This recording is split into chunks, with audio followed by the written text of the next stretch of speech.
Hello, everyone, and welcome to the Outliers YouTube channel and our program, Get to Know.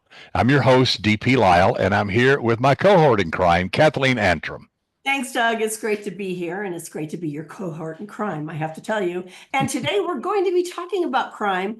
I'm really, really excited for this next guest. It's Kerry Cathers, and she is an expert in 19th century forensics and poisons. So we're going to get into all that. But as you know, listeners, I like to delve a little deeper with our guests. And I'd like to ask Kerry about her childhood. And I want to find out if she feels her childhood contributed to her interest in becoming an expert in 19th century forensics and writing books on this topic, etc. So share with us about your childhood.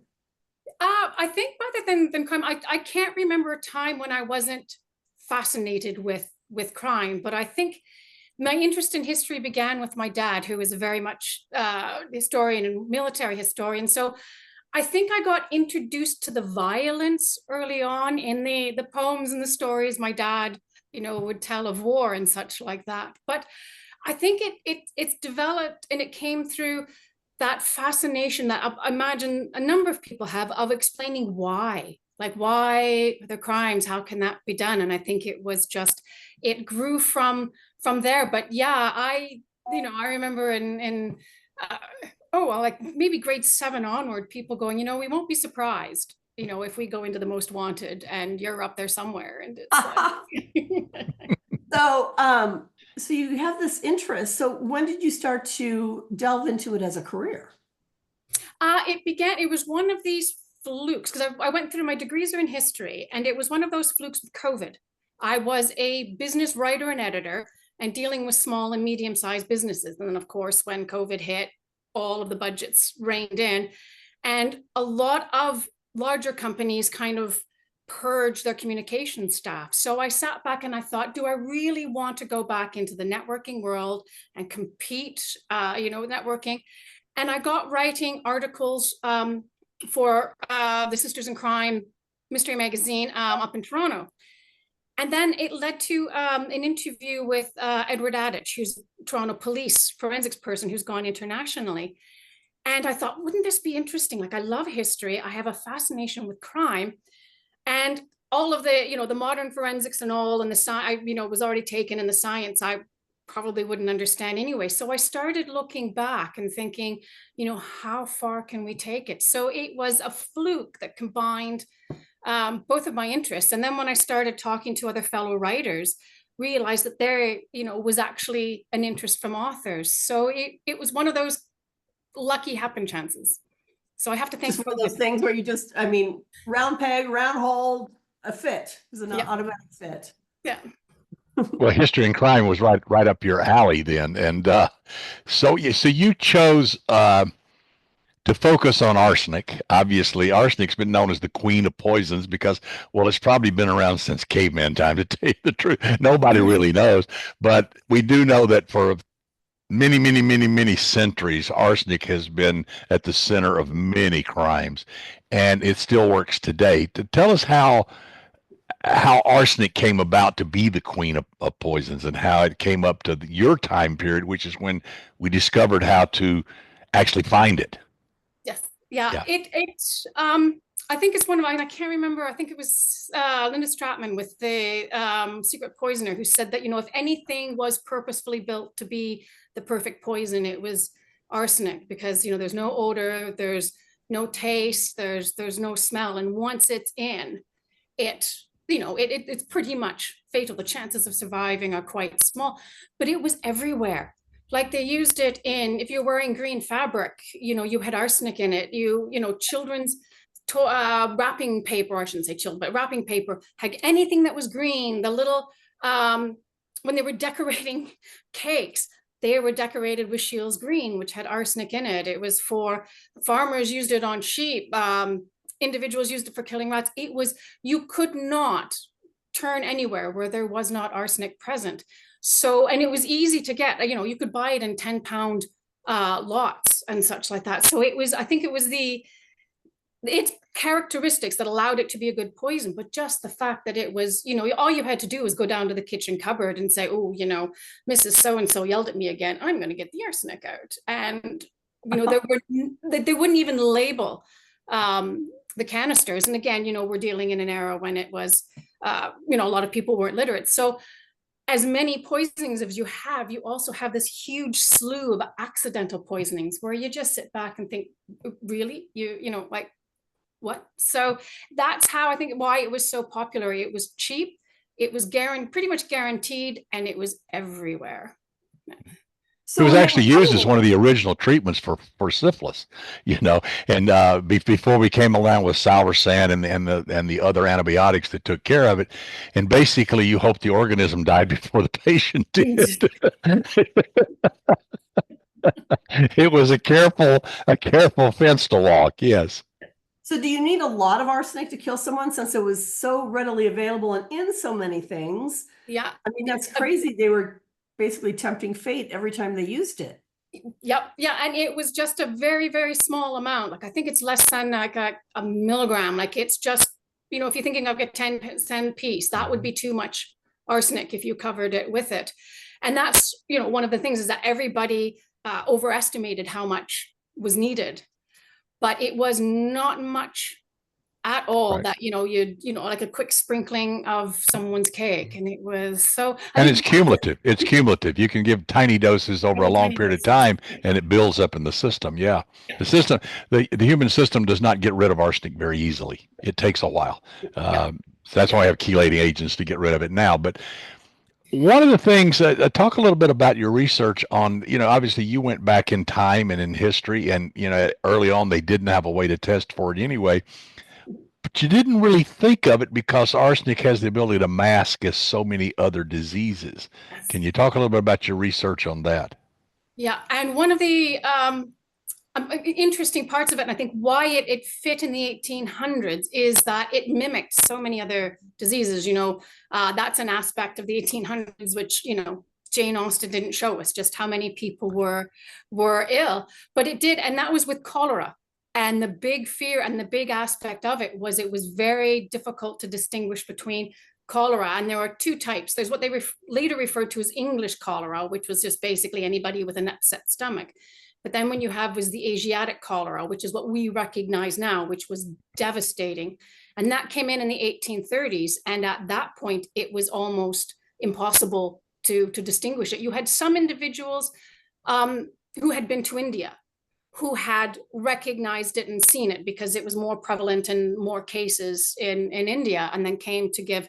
And it's, to be a little bit disgusting, the easiest way is the order of vomiting and diarrhea. They're switched.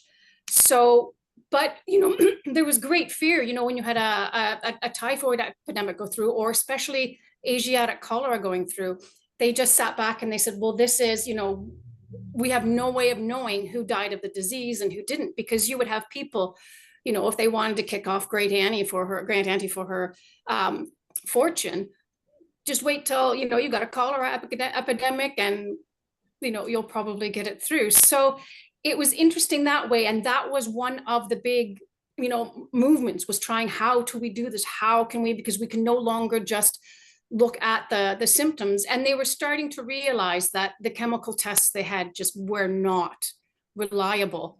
And it became with the John Bottle, who his grandson attempted to well, he did murder him. And it was so obvious he was guilty, but without a test, they couldn't convict. And that's when James Marsh came in, who worked for the Woolwich Arsenal.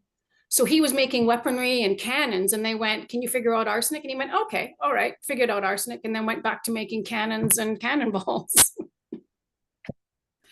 Just amazing to me. Now, do you specialize in other poisons? I've been researching, spreading out into what I have on my own classified as like the 19th century poisons, in the ones that you appear most often in the court documents and people being arrested for it. And they have treatises. Like, if you want to understand how obsessed they were about being poisoned, you've got 900-page treatises, and you've got like about a couple of dozen of them that have survived. And their table of contents are like about 5 pages listing all of the things you could be poisoned with. And it's terrifying. So I've not done all of them because some are better than others and some are just, it's Some too, are better than others. yeah. Like Well, everybody, I want to show this before we get too far down the road here. This is the book, and I mean it's a fabulous book, and it covers a fabulous poison that's been around for a long, long time, and you did such a great job with it. I mean, it's just so well done. thank Um, you. Actually, you talked a little bit about you got them confused with all these other diseases, particularly gastrointestinal, as you mentioned, and neurological diseases, and so it was hard to diagnose. And so Marsh came along and other people, and they finally determined how to find find this stuff, not only to analyze it in product, but in the human body, and that was a huge thing that had to come along. What did you discover about that you found most fascinating about how they came up with this test? I think it was because I think when it came out, everybody just stepped back and it was such a simple shift from what had already existed. And it was just, he did a couple of extra chemical tests with it. It took him 3 years from this time that he started to when he had perfected it. But the fact that he wasn't reinventing the wheel. He was just going through all that was there, and it was a tiny thing. And I think what I found unexpected was just, well, 2 things. One, just how interconnected everything was. Like once, his it was in the Edinburgh Journal, and once it hit the journal, it just exploded through Europe and everybody's talking. So it gave an idea, like I think we have this idea that in the 1800s things moved slowly. And yet you've got this huge movement of information. So it shows how obsessed they were, but really, if they really wanted to, they could find out. But it also reinvigorated the whole study of science in terms of poisons, and that Mathieu Orfila, who is, I think, seen as the grandfather or the father of toxicology, then dedicated his career to helping the police and solely for doing this. And it went from this whole idea of we're never going to find out to, oh my goodness, it's now possible. And then so I would say that probably like the STAS test and for, plant-based poisons probably wouldn't have happened when it did without the Marsh test. Yeah, the Marsh test, this was basically the progenitor, the beginning of forensic toxicology. Forensic toxicology didn't really exist before this. This put it on the launch pad, and then, as you know, things grew from there, and particularly with the heavy metals very quickly, antimony, lead, and all that stuff came along pretty quickly after that. But do you think it was because people were so terrified, may not be the right word, but they were so concerned about arsenic and was their loved ones trying to kill them, that when this thing hit the world in the newspapers that, hey, we now have a test to find arsenic, maybe that's the reason it exploded so quickly, because it was in the back of everybody's mind? And I think because everybody knew that it was there and it was being used. And you do have like this, it's a mixture of fascination and fear, like, oh, like the whole salaciousness of someone's been poisoned, and then this worry that, oh my goodness, it's going to happen to me as well. Right. And it also had the big impact because poison is a leveler. It doesn't matter who you are, if you're the person who's putting the poison into the food or whatever, it doesn't matter who you're giving it to. It's a leveler. And I think that that's why, like, if it had been another poison, I think it might just have fizzled a little bit. But because, you could come in and say, arsenic, we've solved this. So the great, the great crowd, the great presence has now been, the great beast has now been tamed. And I think that's what moved on. So I think if it had been something, one of the other plant-based ones that, or one of the other heavy metals, I don't think it would have had as much of an impact. Because, arsenic has a richer history than most. Oh, yes. World, and everybody was aware of it. I think that's part of it. Oh, yeah. So you're working on it. Go ahead, Kath. Is there a list of famous people that have been killed by arsenic that we now know?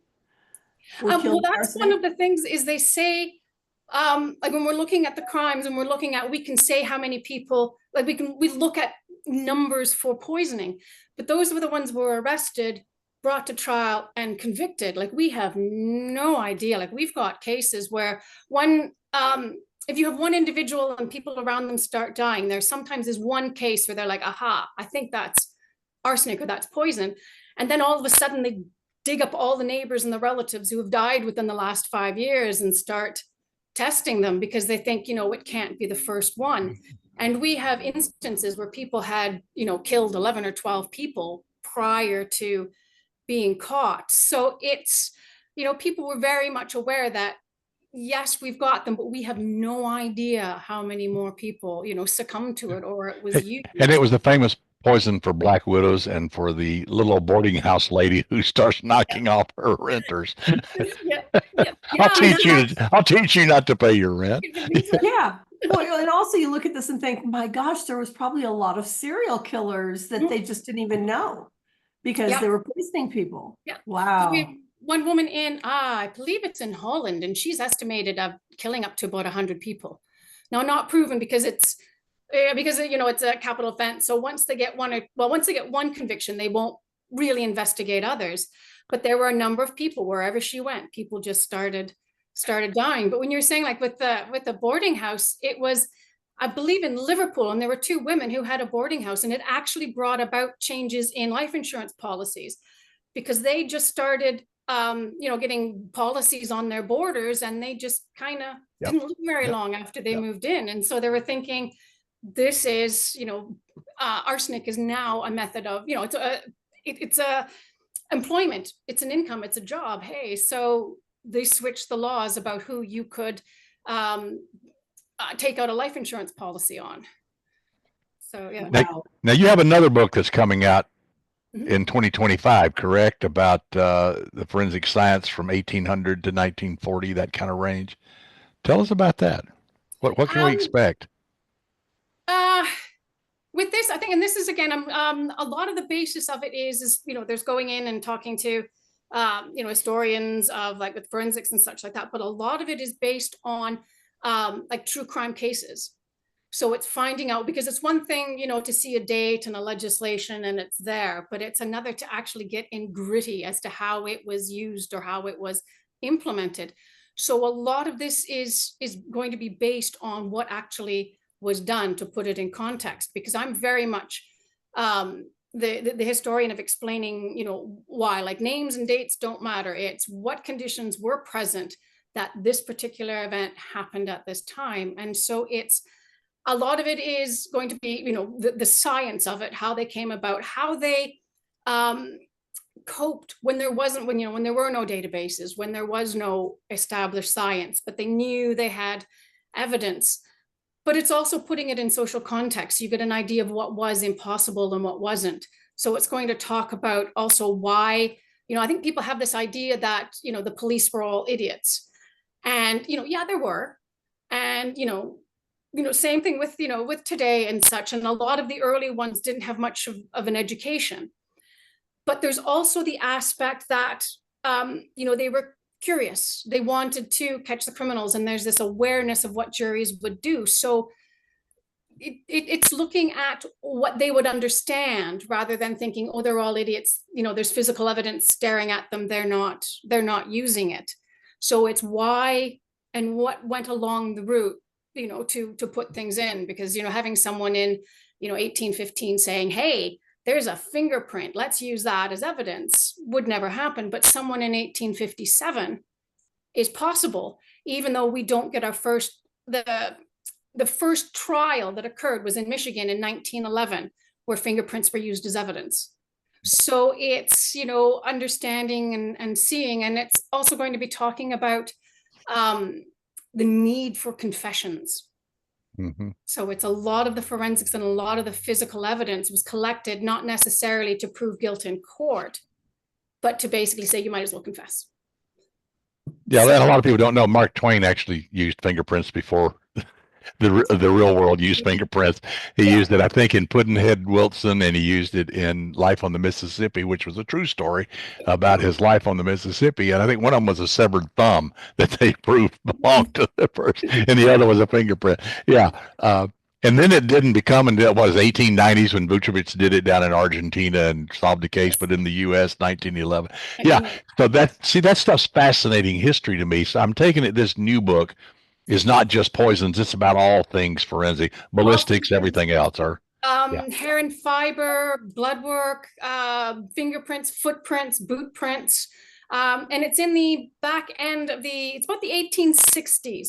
When you start seeing what, I guess, the early databases where they're saying, you know, collect things that show, you know, what each occupation. And we start getting into the Sherlock Holmes because, and it was Charles Maymet Tidy, who was basically went in and said, okay, you know what? An individual who is a baker is going to have different things on his clothing than an individual who's a chimney sweep, who's a miner, and so he started collecting data to say, here's what you will find. So if you find this, and started moving the world of forensics from what could be seen to what couldn't be seen. Right. Then, yeah. So it's, we have that. So it's a lot about, and I would say, you know, even into the early 1900s, you've got tire prints, and they're talking about making plasters of tire prints. So it's, and there were barely any cars then.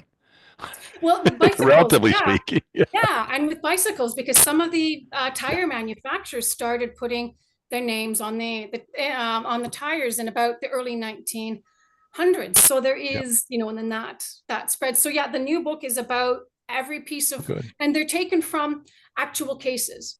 So it's like, here's what they've got, you know, and here's how they used it. Even ballistics. Like I thought, I don't need a chapter on ballistics. It's going to be very short because it's just the front loading.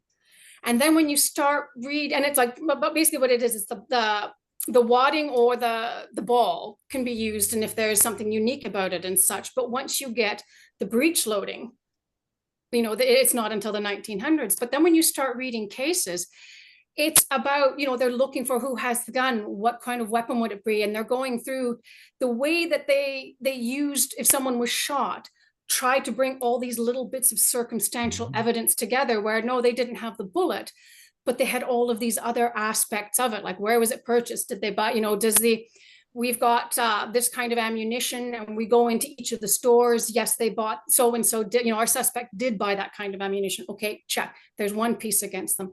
And just the aspects of that, of how they would use what I would say would be physical evidence rather than forensics, because it's just collecting, again, something that can be seen, something that's not science-based, but that they bring into it. So it's fascinating how they just went for everything and anything to bring in to see what could be used. So Kerry, tell us where our listeners can find your books and buy them. At the moment, they're on Amazon. And you can get that through, I've got a link on my website, which is curiosityofcrime.com. And I've also got listed on the Instagram. I believe there's links, or you can't actually click on the link, but there's the URL reference on the Instagram. So it's the moment. Yeah. Cool. Fabulous. Well, Kerry Cathers, it's been wonderful having you on. You are extremely interesting. We're going to have you back. Okay. Because I want to, you know, see if later you're going to be writing books as we get further into the future. Well, the past, but later on in the years. Because I mean, this is such an amazing topic. I had no idea that, you know, there was ballistics in the early 1900s. So thank you so very much for coming on. Yeah, and can I just one more promotion for people who just want little tidbits coming through and going on? I also have a Substack page, which is, or I should say Substack account, which is Bandit's Roost. Bandit's Roost. Okay. Got it. Yeah. Got it. We'll be posting your website when we post this interview, and people can go there then and look at all your stuff and everything. And we absolutely, when the new book gets ready to come out, and let us know. We want to get you back and talk about it, because there's a lot of stories there, I can tell already, and I can't wait to read it. So, but thank you so much. It has been absolutely wonderful talking with you.